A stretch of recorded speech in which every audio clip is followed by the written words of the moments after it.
い、こんにちは。MD ジャックです。はいです。耳の妖精ミミです。はい、今回は、またこのメーカーさんのモデルですね。G ガード、シノです。先日レビューした同メーカーのノートはドライバー構成も価格帯も違うんですね。そうだね。ちなみに G ガードについてこの動画で初めて知る人のためにノーの動画で触れたけど、もう一度 G ガードについて軽く見ておこうか。そうしましょう。では私から。G ガードは10年以上にわたり、かつ多くのグローバルオーディオブランド向けに OEM および ODM 製品を開発してきた会社さんで、満を持して自社ブランドを立ち上げたということです。G ガードの名前の由来は上の通りですね。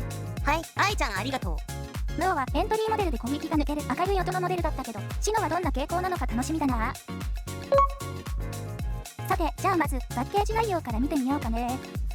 必要最低限なのはノーの時と一緒。ケーブルの質は良くなってるみたいね。黒と濃い緑のカラーリングが渋いわ。見た目だともっとお安いモデルかと思ってたんだけど、価格が15,000円弱か。なんか地味な感じしない？そうね。愛は見た目では心奪われないわね。これハイブリッドモデルで 1DD プラス 4BA なんだけど、それにしては片側 3.5g ってかなり軽い方なんじゃない？上の説明にもあるけど、快適さを追求するために意図的に小型にしてるのね。へえ、狙った小型なのね。でも15,000円ぐらいの価格ってそれだけじゃ説明つかなくない？ミミーちゃん、なかなか厳しいね。ドライバー素材がお高いの？どうだろうか。10mm のダイナミックタイプが1機。振動板素材はノーと同じ LCP。LCP の効果で重くパワフルな低域を獲得しているっていうこと。パワフルプラスアタック感もいい感じ。一方 BA は中高域用と超高域用に2機ずつで計4機搭載。詳細は公表していないようだから、ドライバー素材が高いかどうかは不明。波形測定したり実際聞いてみて、シノの特徴の一つにチューニングがあると思ったよ。それは波形を見ながらの方が良さそうね。というわけで、まずバンドレイヤーチップの波形から。1種類のみのバンドルだったので、やっぱり比較対象がないとちょっと漠然としていますね。じゃあ数種類のマイイヤーチップも重ねてみよう。6から8キロにかけてのバンドルイヤーチップの出方は中間ぐらいの位置にいるね。数種類装着して聞き比べてみて、今回は TRN Tips を基準にすることにしたよ。TRN Tips を装着したシングル波形で何か気づいたことはある？そうですね。まず2キロ付近が落ちていることでしょうか。中低域から中域にかけてあんまり減衰してないね。ここがもう少し減衰していたら、愛の気づいた部分がそんなに気にならない感じかもね。そうね。そこから上5キロぐらいまでもほぼ平坦だから、シノは中高域を落ち着かせてるのね。まあそんなとこだろうね。聞いた印象はサウンドチェックの後にするとして、今度は同じドライバー構成 1DD プラス 4BA の他モデルと比較してみよう。 CCA-C10 Pro と KB イヤーロビン、それと TRN-ST5。結構前のモデルなんだけどね。ほら、やっぱり他のモデルはみんなここ落としてる。以前のモデルの特徴でもあるよね。中域を割と落としてドンシャリっぽくする傾向ね。あと2キロ付近が真逆ですね。比較モデルはどれも2キロ付近を持ち上げてます。確かにサウンドチェックでは今見てきたポイントの聞こえ方の違いがわかるといいね。もちろんその上の高域の違いもあるよ。これで見ると CCA-C10 Pro が一番明るそうな音だね。画面の都合でサウンドチェックは3モデルの比較までにしてるから、この3モデルで聞いてみるよ。音質調整の基準はシノにしてる。はい、了解です。ではサウンドチェックいきましょう。音量上がります。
サウンドチェックでした。やはり聞いた感じが随分違いましたね。C10 プロはちょっと濃い感じがしたかな。ST5 の方が薄味だったように思うわ。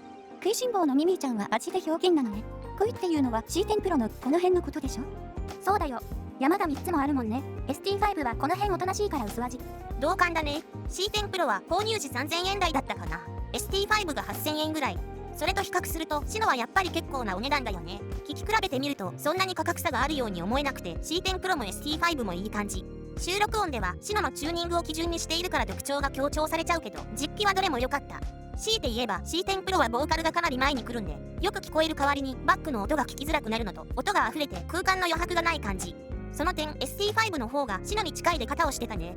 音収録にも聞き比べにも使ったバンドルケーブルが結構いいと思った。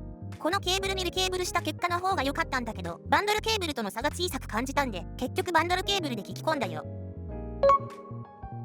じゃあシノを聞いた印象を教えて。そうだね。まず低域がしっかりしていて程よい量感とアタック感でリズムが締まる。そして今回のポイントはここでこの帯域全体が絡むかな。2から3キロの帯域を落とすことで空間に余白ができる印象で、左右に散っている音がよく聞こえる。